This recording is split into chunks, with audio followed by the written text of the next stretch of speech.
They say the best revenge is living well, but what happens when your husband freezes your bank accounts, moves his mistress into your vacation home, and refuses to sign the divorce papers just to watch you starve? Vivian thought her life was over when Grant locked her out of their penthouse. He thought he could break her by dragging out court proceedings for 2 years. He thought wrong. He didn't know that by stalling he was pushing her right into the arms of the one man he feared most. This is the story of how a discarded wife lost everything only to gain the world. You won't believe the twist at the end. The envelope on the mahogany desk wasn't just paper. It was a weapon. Vivian stared at it, her knuckles white, as she gripped the edge of the table. We were in the library of the sprawling estate in Greenwich, Connecticut, a house that felt more like a mausoleum than a home. The clock on the mantel ticked loudly, amplifying the silence. "He's not coming, Vivian," the lawyer said softly. "His name was Arthur Penhaligon, one of those old money attorneys who charged $1 and $200 an hour just to breathe the same air as you. Grant has filed another motion for continuance. He claims he's currently medically indisposed and cannot attend the deposition." Vivian let out a dark, humorless laugh. "Medically indisposed Arthur, I saw his Instagram. He's on a yacht in Mykonos with a 22-year-old struggling DJ named Chloe. He's not sick, he's stalling." "We know that," Arthur sighed, removing his spectacles. "But the judge is, let's say, sympathetic to the prestige of the Sterling Holloway firm. Grant has friends in high places. If he says he has high blood pressure, the court waits until his blood pressure drops." This had been going on for 18 months. 18 months of hell. Grant Holloway wasn't just a successful venture capitalist. He was a narcissist of the highest order. When Vivian caught him cheating, not just a slip-up, but a 2-year parallel life with an influencer, she had packed a bag and filed for divorce the next morning. She expected a fight. She didn't expect a siege. Grant's strategy was simple attrition. He cut off her access to the joint accounts. He canceled her credit cards, claiming security breaches. He utilized every legal loophole in the state of Connecticut to delay the asset division. He wanted her to come crawling back, or at the very least agree to a settlement that would leave her with pennies.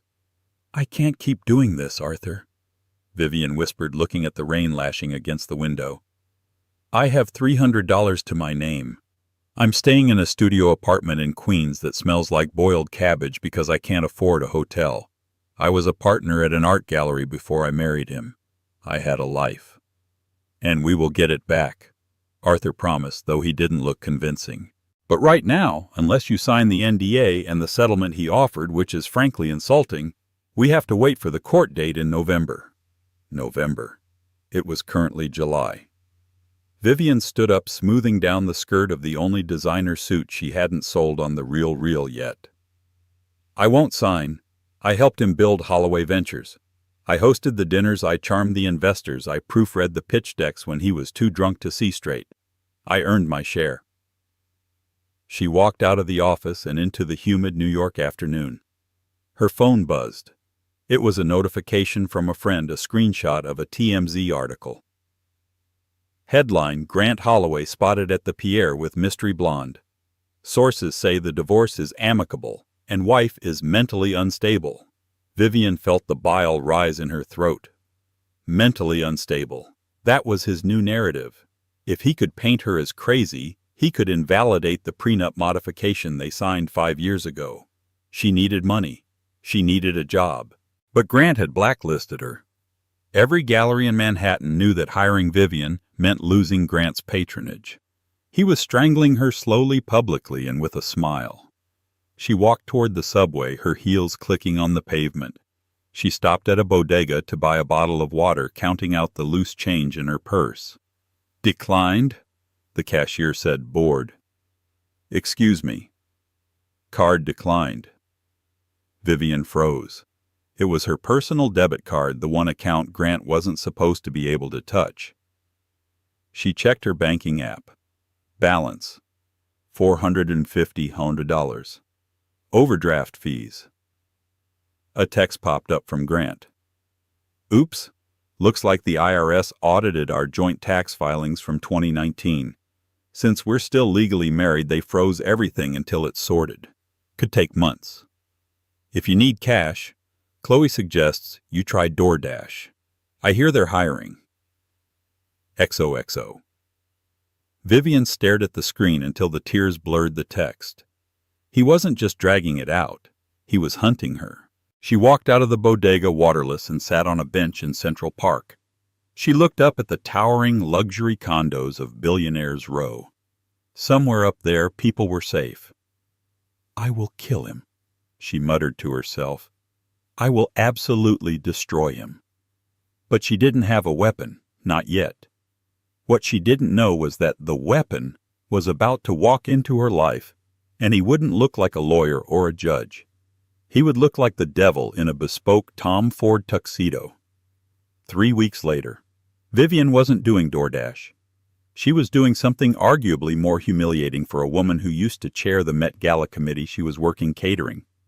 It was a masked ball charity event at the St. Regis.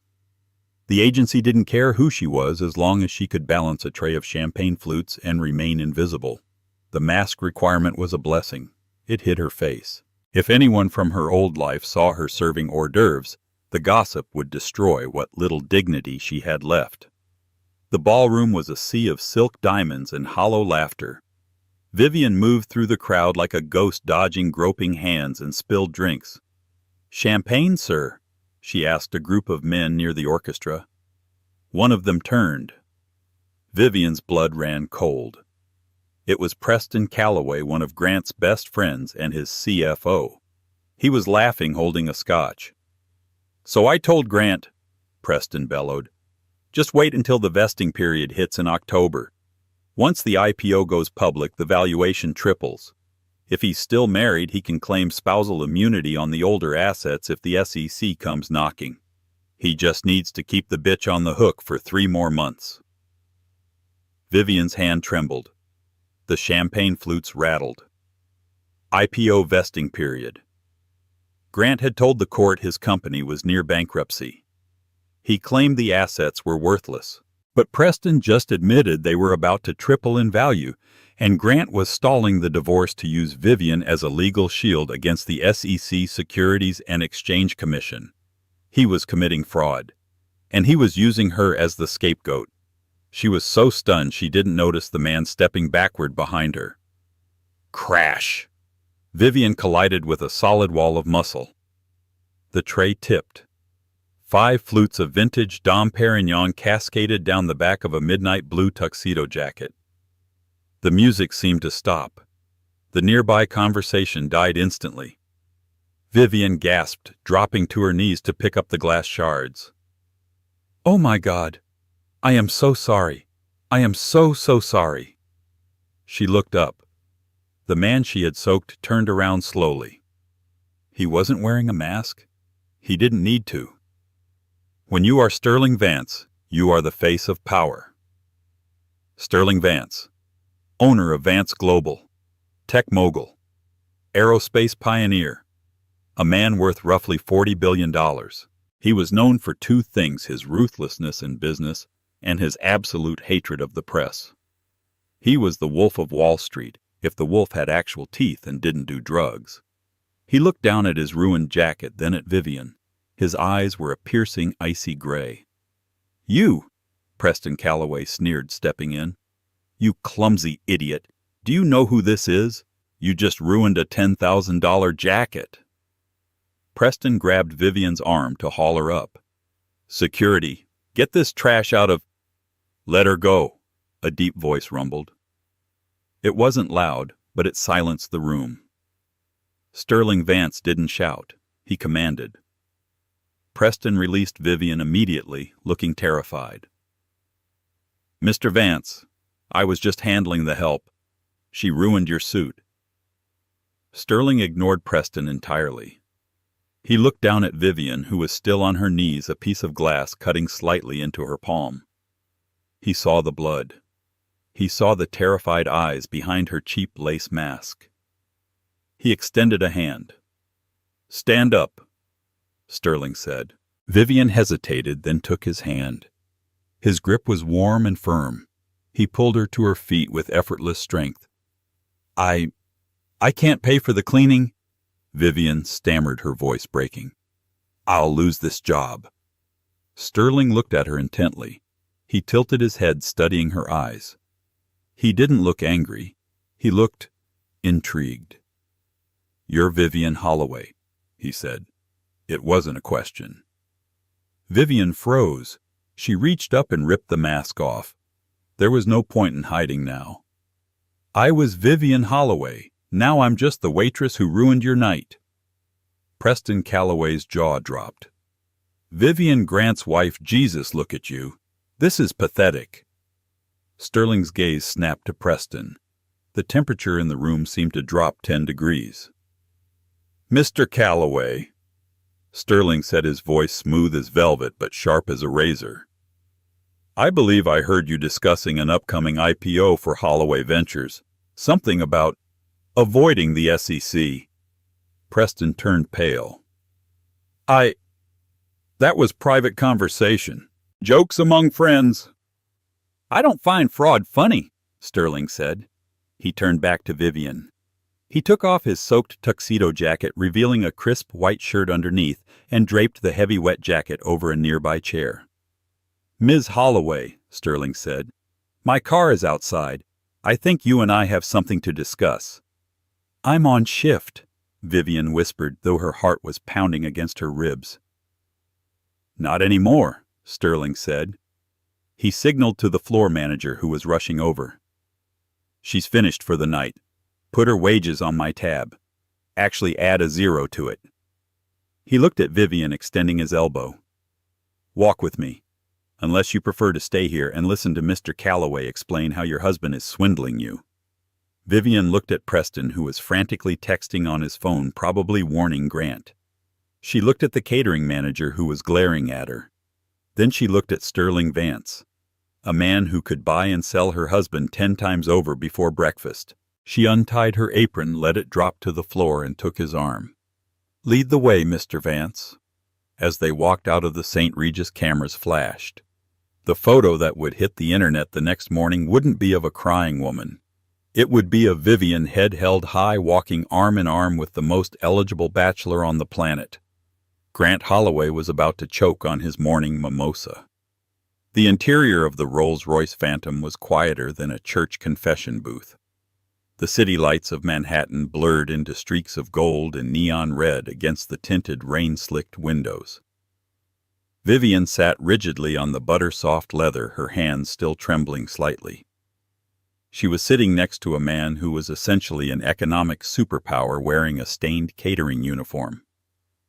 Drink this, Sterling said, opening a hidden compartment and pouring amber liquid into a crystal glass.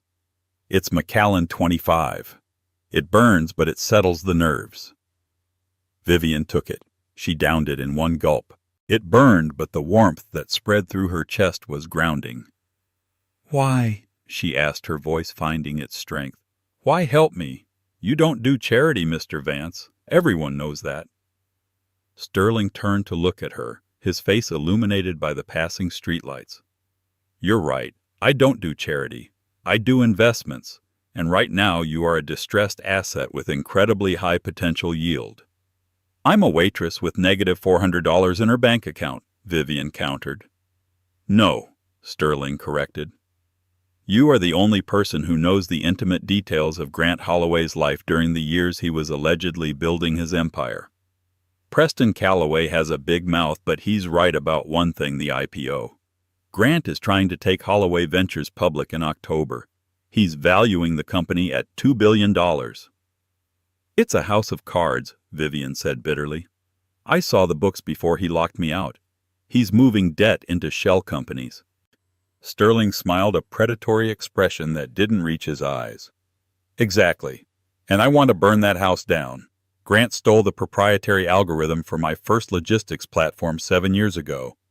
He settled out of court, sealed the records, and used my tech to build his seed capital. I've been waiting 7 years for him to overextend himself. Now, with this divorce, he's vulnerable. The car pulled into the underground entrance of the Vance Tower in Tribeca.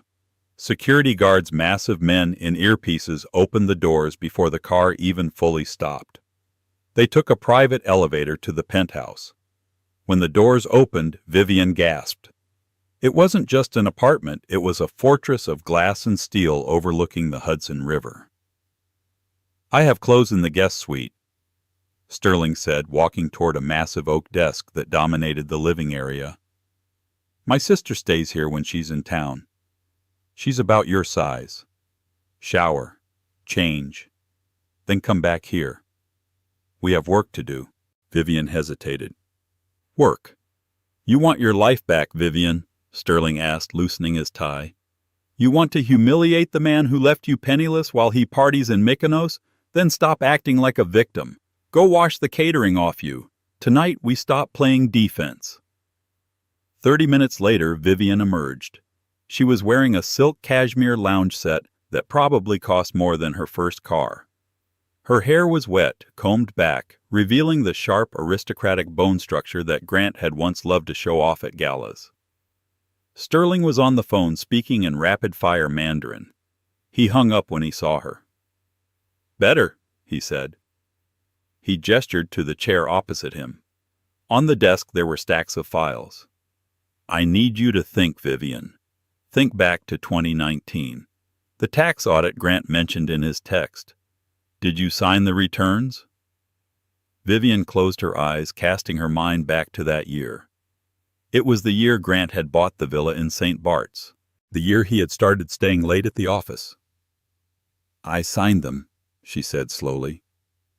"But he didn't let me read them. He brought them to me at 2:00 a.m. after a gala. I was exhausted. He said his accountants handled it. I trusted him." "Standard move," Sterling muttered, making a note. "Did he ever mention a company called Apex Holdings?" Vivian's eyes snapped open. "Apex, yes. I saw a letter from Apex in his briefcase once. I asked him about it. He got furious. He said it was just a holding company for his parents' estate."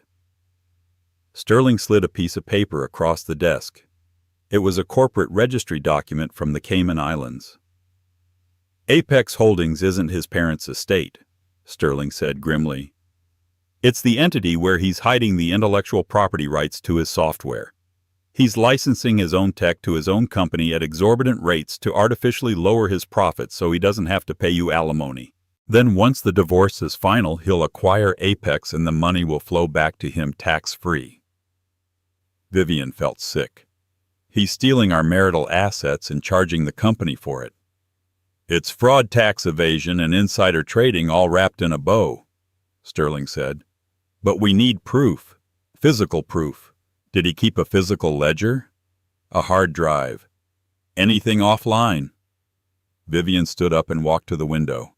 She looked out at the city, her mind racing. Grant was paranoid. He didn't trust the cloud.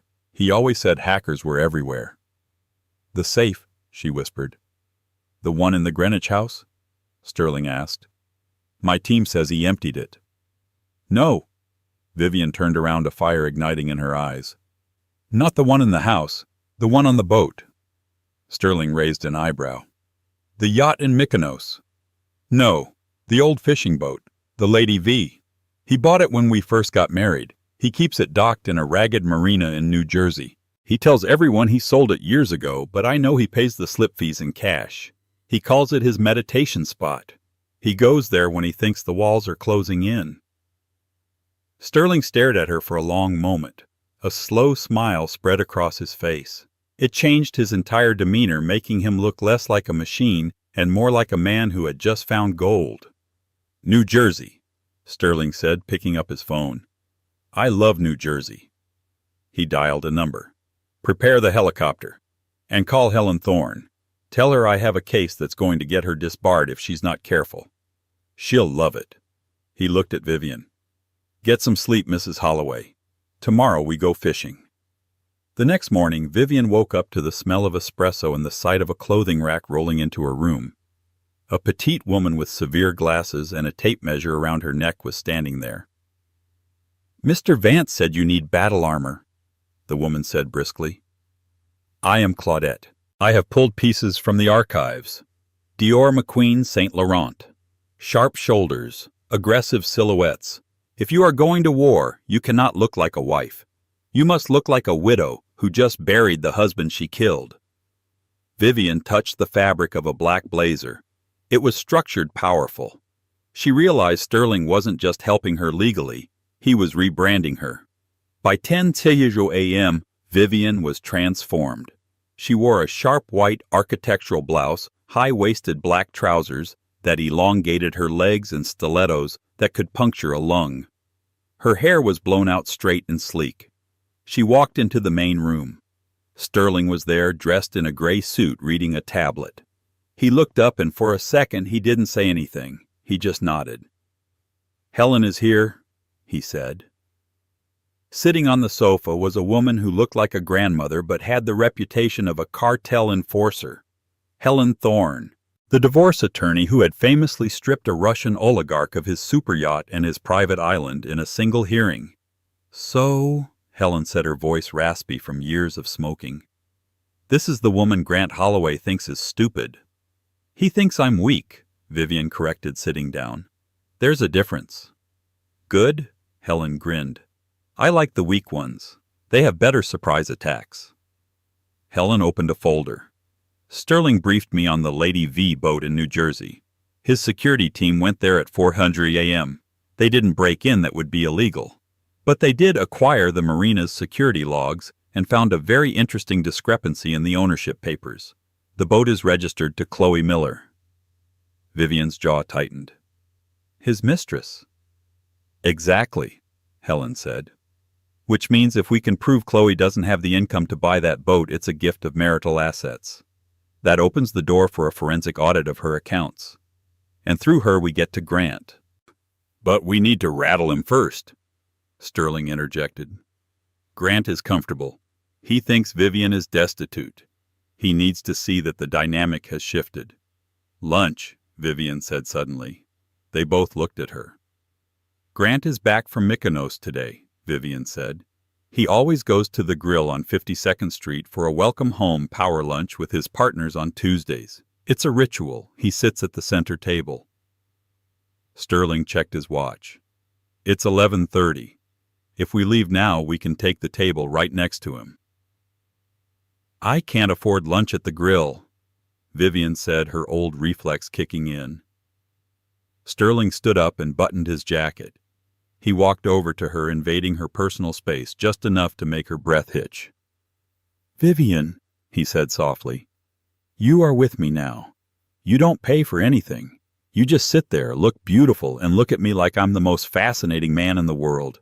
Can you do that?" Vivian looked into his gray eyes. "It wouldn't be hard. I think I can manage." The grill, 12:45 p.m. The restaurant was buzzing with the sound of deals being made. The air smelled of truffle oil and expensive cologne. When Sterling Vance walked in, the room went quiet. It was rare to see him in public.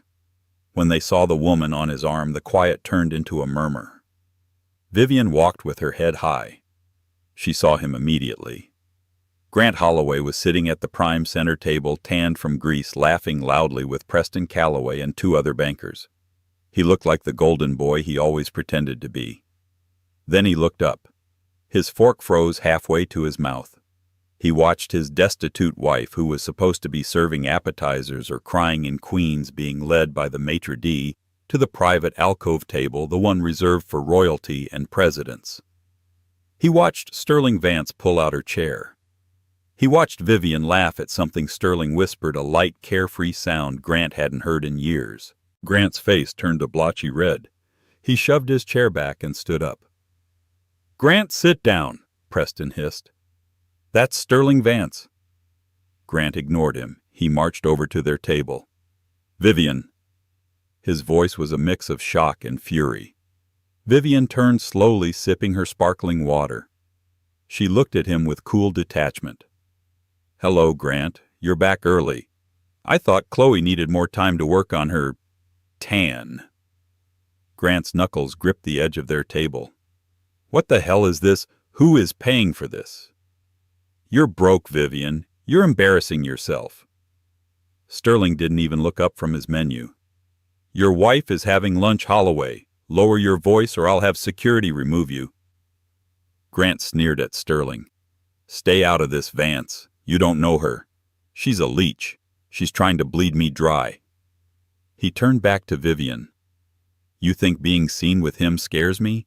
You think this changes anything? I still control the accounts. I still own the house. You are nothing without me." Vivian set her glass down. The clink was sharp. She stood up. In her heels, she was almost eye level with him. "I used to think that," she said, her voice steady and loud enough for the nearby tables to hear. "I used to think I was nothing. But then I remembered who proofread the patent filings for the Holloway algorithm. I remembered who organized the seed rounds. And I remembered where you keep the ledger for Apex Holdings." The color drained from Grant's face so fast it looked like he was going to faint. You don't know what you're talking about," he stammered. "Don't I?" Vivian smiled, and it was terrifying. "Enjoy your lunch, Grant. I hear the prison food is quite bland, so you should savor the truffles while you can." Grant stood there, mouth opening and closing like a fish. Sterling stood up, then towering over Grant. He placed a hand on Grant's shoulder, a gesture that looked friendly but was clearly a threat. "I believe the lady is finished with you," Sterling said. "Run along, Grant. Go call your lawyers. You're going to need them." Grant stumbled back, looking around the room. Everyone was staring. The humiliation was total. He turned and fled the restaurant, leaving Preston and the bankers staring in shock. Vivian sat back down, her heart hammering against her ribs like a trapped bird. She felt dizzy. Sterling reached across the table and took her hand. His thumb grazed her knuckles. "Breathe," he commanded gently. "You did it." "Did you see his face?" Vivian whispered, a hysterical laugh bubbling up. "He looked scared." "He is scared," Sterling said. "But a scared animal is dangerous. He's going to retaliate, and he's going to do it dirty." As if on cue, Vivian's phone buzzed on the table. It was an email notification, but it wasn't from Grant. It was a Google alert she had set up for her own name years ago and forgotten about. New article indexed. Daily Mail headline: "Gold digger exposed, Vivian Holloway's secret past in Las Vegas and the escort rumors." Vivian's blood ran cold. She grabbed the phone. "What is it?" Sterling asked, his grip on her hand tightening. "He's not just fighting me in court," Vivian whispered, showing him the screen. "He's leaking fake stories. He's going to destroy my reputation so no one believes me about the fraud." Sterling looked at the headline. His eyes darkened to the color of a stormy sea. "Let him try," Sterling said. "He just brought a tabloid to a gunfight. Vivian, are you ready to go to New Jersey?" "Now. Right now. We need that ledger before he realizes you weren't bluffing about knowing where it is. If he gets to the boat first, we lose." Sterling threw a stack of cash on the table to cover a lunch they hadn't eaten. "Let's go," he said. "The helicopter is waiting." As they ran out of the restaurant hand in hand, Vivian realized something. For the first time in 2 years, she wasn't running away from the fire. She was running straight into it, and she had a flamethrower by her side. But the secrets on the Lady Five were worse than just financial fraud. They were about to uncover something that would put not just Grant, but half of Wall Street behind bars, and put a target on Vivian's back that no amount of money could remove. The chopper blades sliced through the gray sky, chopping the rain into mist. Below them, the Hudson River was a ribbon of steel. Vivian sat with a headset on, clutching her knees. The adrenaline from the restaurant confrontation was fading, replaced by a cold, creeping dread. "He knows we're coming," she said into the mic. "Grant isn't smart, but he's paranoid. If he called the marina manager, the boat could be gone." Sterling looked out the window, his profile sharp against the gloomy backdrop. "The marina manager in that part of Jersey is on the payroll of the local organized crime syndicate. Incidentally, my security firm contracts with them for logistical support. The boat isn't moving." They landed at a private helipad in Weehawken where a black SUV was waiting. This wasn't the Rolls-Royce. This was an armored Suburban with bulletproof glass. As they drove toward the marina, the scenery shifted from luxury condos to rusted chain-link fences and abandoned shipping containers. The marina was a graveyard of forgotten ambition rotting fishing trawlers docked next to once glamorous speedboats that hadn't seen the ocean in a decade. "The Lady Vive is at the end of Dock 4, Vivian said, pointing. It was a 45-foot Sea Ray looking tired and unwashed. The name Lady Vive was peeling off the stern, a cruel metaphor for their marriage. "Kozlov," Sterling barked at his head of security, a massive man sitting in the front seat. "Secure the perimeter. No one gets down that dock." "Copy, boss." Sterling and Vivian stepped out into the rain. They ran down the wooden planks, the water soaking Vivian's new architectural blouse instantly. "Where is it?" Sterling asked as they jumped onto the deck. "He wouldn't put it in the safe." Vivian said, her mind racing back to the days when Grant would get drunk and brag about his genius hiding spots. "He thinks safes are for decoys. He likes plain sight mechanics." She rushed into the cabin. It smelled of stale beer and mildew. She tore the cushions off the seating area. Nothing. She opened the galley cupboards. Nothing. "Think, Vivian," Sterling urged, watching the dock through the porthole. "You said he called this his meditation spot. What does he do here? He drinks. He smokes cigars. He plays chess." Vivian's eyes darted to the small bolted-down table in the corner. On it sat an ornate marble chessboard. It had been a wedding gift from Preston Calloway. She rushed over to it. The pieces were glued down standard for a boat, but the board itself looked too thick. "Grant isn't smart enough for chess," Vivian muttered. "He only plays to look intelligent." She grabbed the queen, the black queen, and twisted it. It didn't move. She tried the white king. It clicked. With a soft hiss, a magnetic latch released. The top of the marble board popped up a fraction of an inch. "Got you," she whispered. She lifted the heavy stone slab. Inside the hollowed-out base was not just a ledger. It was a hard drive, a stack of passports, and a black notebook. Sterling was beside her in an instant. He picked up the passports. "Grant Holloway, Preston Calloway. Different names, different countries," Sterling noted grimly. "St. Kitts, Cyprus, Malta. These aren't just tax evasion tools. These are escape routes." Vivian opened the black notebook. It wasn't just accounting numbers. It was a list of names and dates. Senator H. $50K consulting fee. Judge M. $20K campaign donation. Cash Project Aeon. Inbound transfer. 5 NM. Moscow via Shell. Vivian gasped. "Sterling, look at this." Sterling scanned the page. His eyes widened. "Moscow Project Aeon.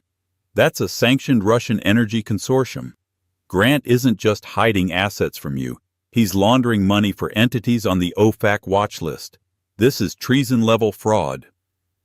"We have to go," Vivian said, clutching the hard drive to her chest. "We have to take this to the FBI. We need to—" Thud. The boat rocked violently. Sterling spun around. Heavy footsteps hammered on the deck above. "Kozlov," Sterling said into his earpiece. Static. "Kozlov." The cabin door kicked open. It wasn't the police. And it wasn't Grant. 2 men in dark raincoats stood there. They wore balaclavas. One held a crowbar. The other held a suppressed pistol. "Hand it over," the man with the gun said. His accent was thick Eastern European. "The drive. Now." Vivian froze. She backed up against the kitchenette counter, shielding the drive with her body. Sterling stepped in front of her. He held his hands up, palms open, but his stance was balanced ready. "You're making a mistake," Sterling said calmly. "I am Sterling Vance. Whatever Grant is paying you, I will double it right now. Wire transfer. Bitcoin. Cash." The gunman laughed. "Grant didn't hire us, Mr. Vance. Grant is a loose end. We work for the people in that book." Vivian's heart stopped. Grant had gotten in too deep. The Russians weren't protecting him. They were cleaning up the mess. And right now she and Sterling were the mess. "Give us the drive, or the woman dies first," the gunman said, raising the weapon. Sterling looked at Vivian. His eyes communicated a silent message. "Trust me." "Okay," Sterling said slowly. "Okay. I'm reaching into my jacket. I'm getting the wallet." "I said the drive." "I'm buying her life!" Sterling roared, his voice suddenly filling the small cabin. In the split second, the gunman looked confused by the outburst. Sterling moved. He didn't go for the gun. He grabbed the heavy marble chessboard top from the table and hurled it like a discus. It smashed into the gunman's face with a sickening crack. The gun went off, the bullet shattering the mirror behind Vivian. The second man lunged with the crowbar. Sterling ducked, took a blow to the shoulder that made him grunt in pain, and drove a fist into the man's solar plexus, followed by a knee to the face. It was brutal, fast, and messy. "Vivian, move!" Sterling shouted, kicking the gun away from the groaning man on the floor. Vivian scrambled over the debris, clutching the evidence. They burst out onto the deck. Kozlov was there. He had been engaged with a third assailant on the dock, but had finished the job. He was bleeding from a cut on his forehead. "Boss, we have to clear out. More vehicles incoming." "Go!" Sterling grabbed Vivian's hand. They sprinted down the slippery dock, the rain lashing their faces. Headlights swept across the marina entrance. Tires screeched. They dove into the armored SUV. "Drive!" Sterling yelled. The SUV roared to life, tearing out of the parking lot just as a black van swerved to block the exit. The SUV clipped the van's bumper metal, screeching on metal, and fishtailed onto the main road. Vivian sat in the back seat, shaking uncontrollably. She looked at Sterling. He was clutching his shoulder. "You're hurt," she whispered. "I'm fine," he gritted out. He looked at the hard drive in her lap. "We have the smoking gun, Vivian. But now the war has changed. This isn't a divorce anymore. It's a manhunt." The Vance Tower penthouse was on lockdown. Private security contractors with military-grade rifles stood at the elevator banks. The windows were shuttered. Inside, the atmosphere was electric. Helen Thorne sat at the dining table, surrounded by 3 forensic accountants and a cybersecurity expert. The hard drive from the Lady Five was plugged into an air-gapped laptop.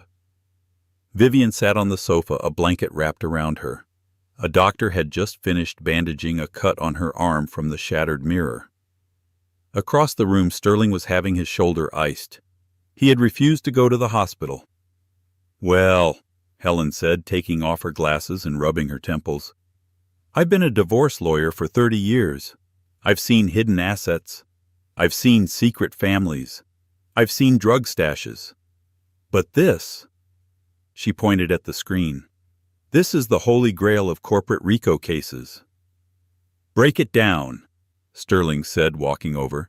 He had changed into a fresh black sweater, his movement stiff but steady. "Grant Holloway and Preston Calloway have been using Holloway Ventures to wash money for the Volkov Group. That's the Russian entity," Helen explained. "They inflate the value of their tech assets, sell fake licenses to shell companies owned by Volkov, and the payment comes back as clean venture capital. Grant takes a 15% cut. He's moved over $40 million in 3 years." "And the divorce?" Vivian asked. Her voice was stronger now. The shock had worn off, replaced by a cold, hard rage. "The divorce was the trigger," Helen said. "Grant couldn't afford to split the assets because the assets don't really exist. It's all dirty money. If a court-appointed auditor looked too closely, the Russians would be exposed. That's why he was stalling. He needed to cash out the IPO, pay off the Russians, and disappear before the audit happened. He wasn't afraid of losing money," Vivian realized. "He was afraid of being executed." "Precisely," Sterling said. "And now that we have this drive, he's a dead man walking. The Russians know the security is breached. They will try to silence him. And us." Vivian stood up. She walked to the window, looking through the slats of the blinds at the city below. "I'm not hiding," she said. Sterling frowned.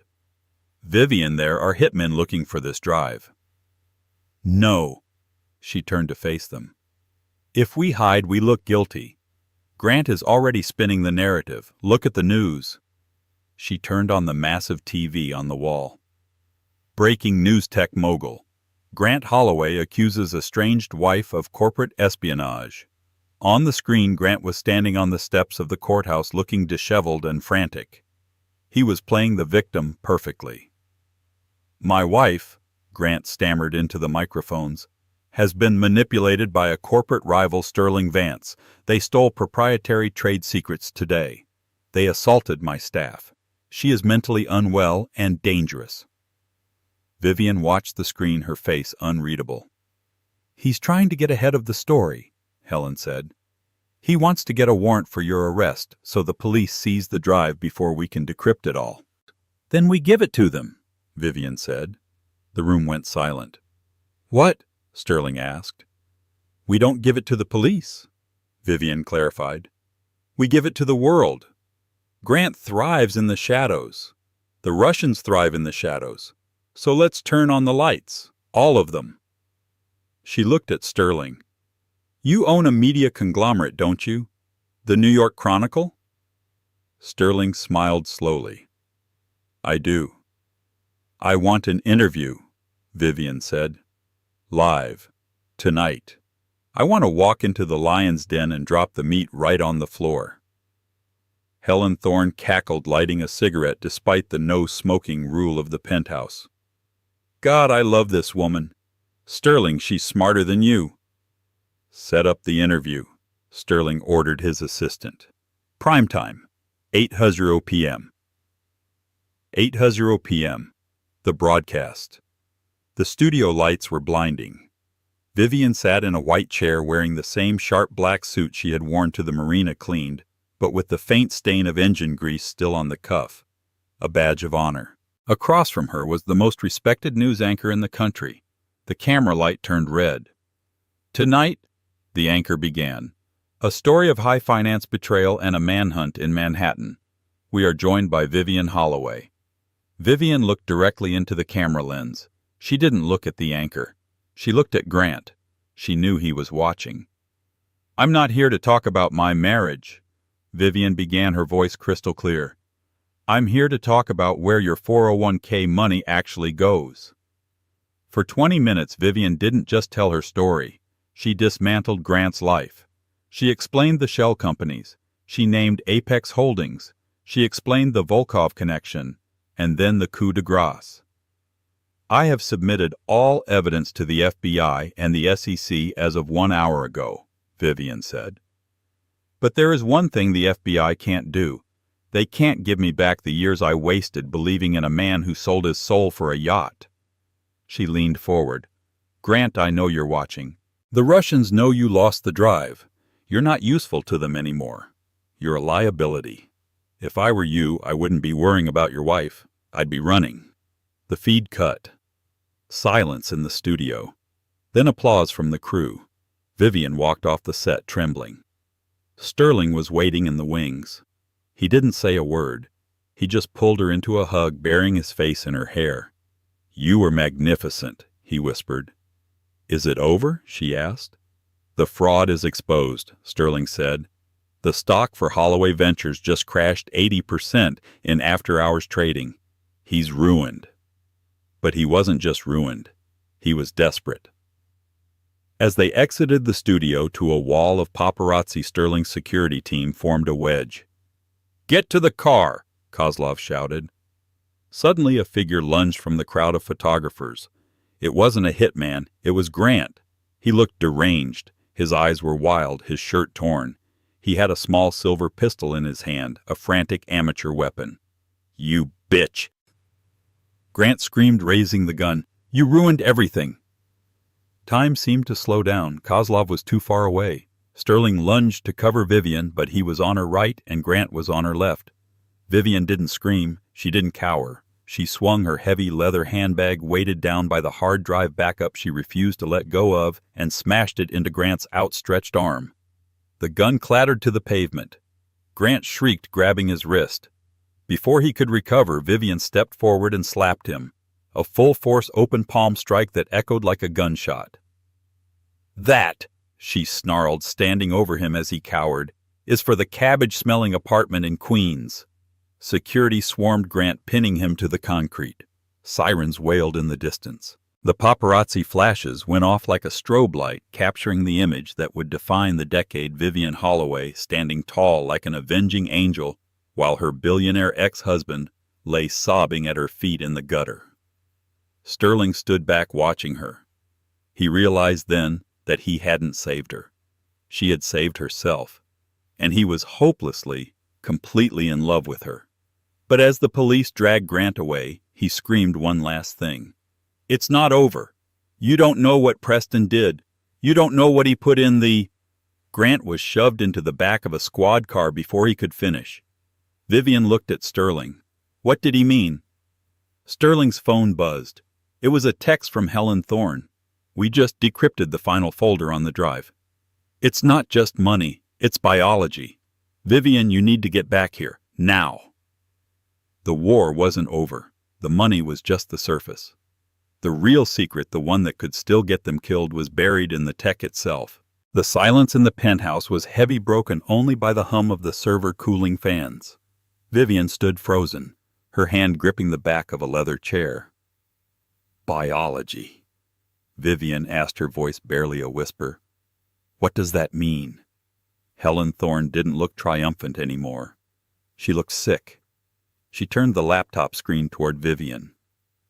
"We found a subdirectory in the Project Aeon folder," Helen said softly. "It's labeled Subject V Toxicity Log." Vivian felt the blood drain from her face. She stepped closer, reading the cold clinical spreadsheet on the screen. January 14th, 2023. Dosage increased to 5 milliurs. Subject reports dizziness/confusion. February 2nd, 2023. Subject missed gala due to migraine. Hallucinations reported. Success. March 10th, 2023. Subject is compliant. Signed transfer documents without reading. "He wasn't just gaslighting you, Vivian," Sterling said, his voice shaking with a suppressed volcanic rage. "He was poisoning you." Vivian read the chemical name listed: scopolamine derivative combined with synthetic psilocybin. "He was drugging me." Vivian realized the pieces of the last 2 years slamming into place. The day she couldn't get out of bed, the time she forgot where she parked the car, the emotional outburst that Grant would record on his phone and show her later saying, "Look how crazy you are, honey." "He did it to invalidate the prenup," Helen explained grimly. "If he could prove you were mentally incompetent, he could get power of attorney. He could sign away your rights to the company's shares. He didn't just want to divorce you, Vivian. He wanted to institutionalize you. And—" Helen scrolled down. "He had taken out a $20 million key person life insurance policy on you, payable to the company in the event of an accidental overdose or suicide." Vivian fell back into the chair. The man she had shared a bed with, the man she had loved for a decade, hadn't just cheated. He had been slowly, meticulously planning her death for profit. The room spun.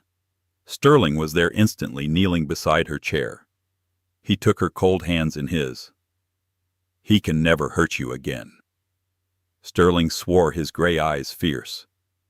"I will spend every dollar I have to ensure he never sees the sun again."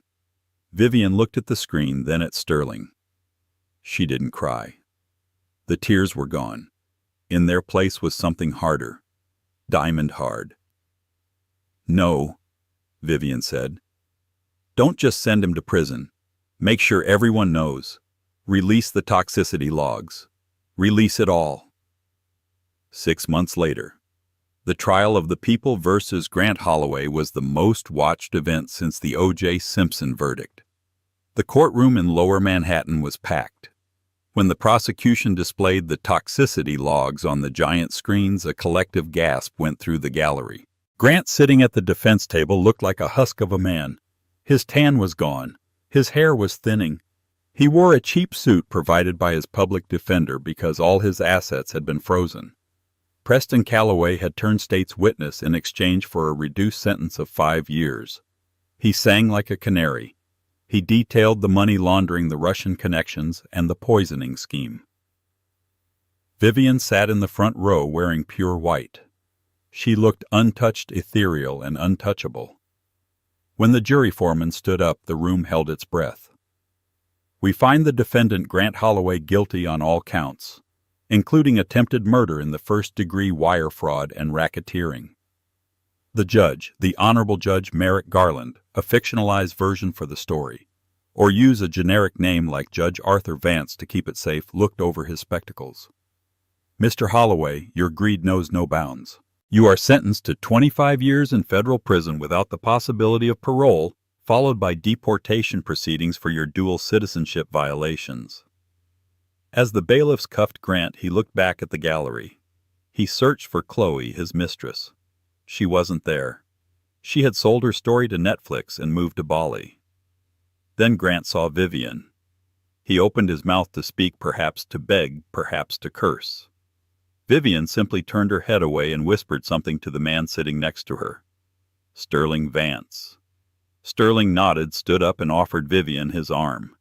They walked out of the courtroom together, leaving Grant screaming into the void as he was dragged away to a cell at ADX Florence, the Supermax prison.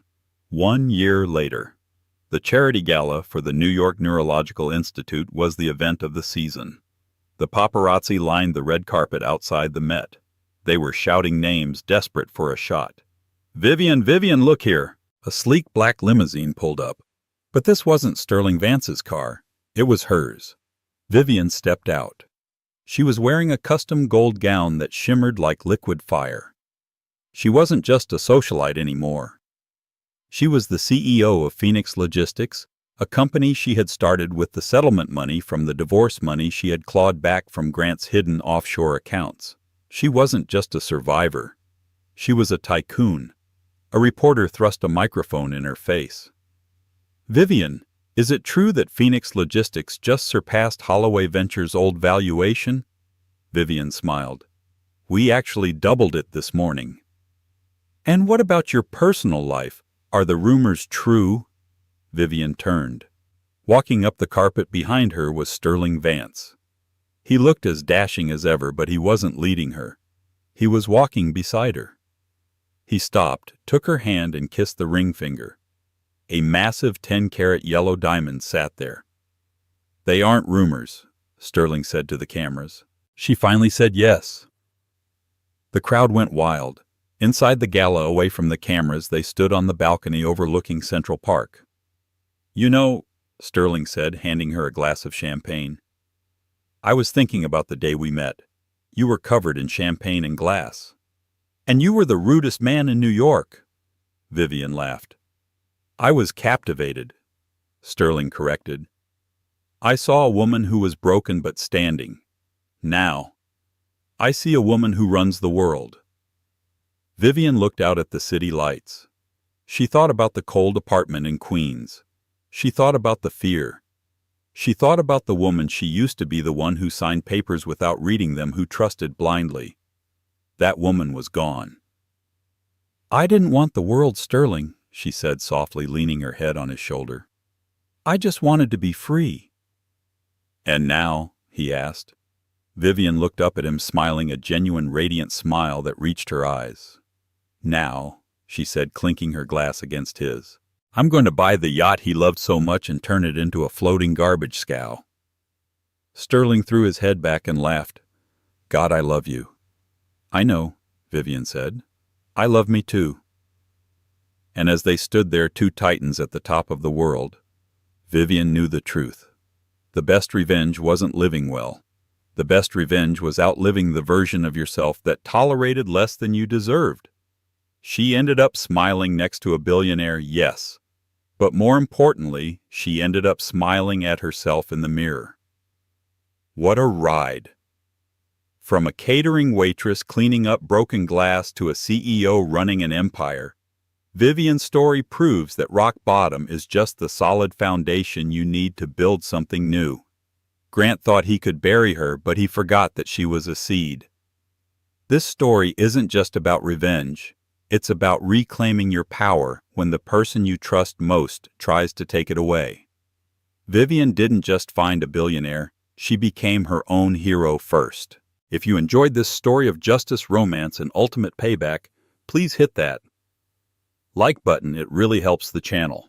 And don't forget to subscribe and ring the bell so you never miss the next crazy real-life drama. What would you have done if you found that toxicity log? Would you have slapped him or done something worse? Let me know in the comments below. Thanks for watching.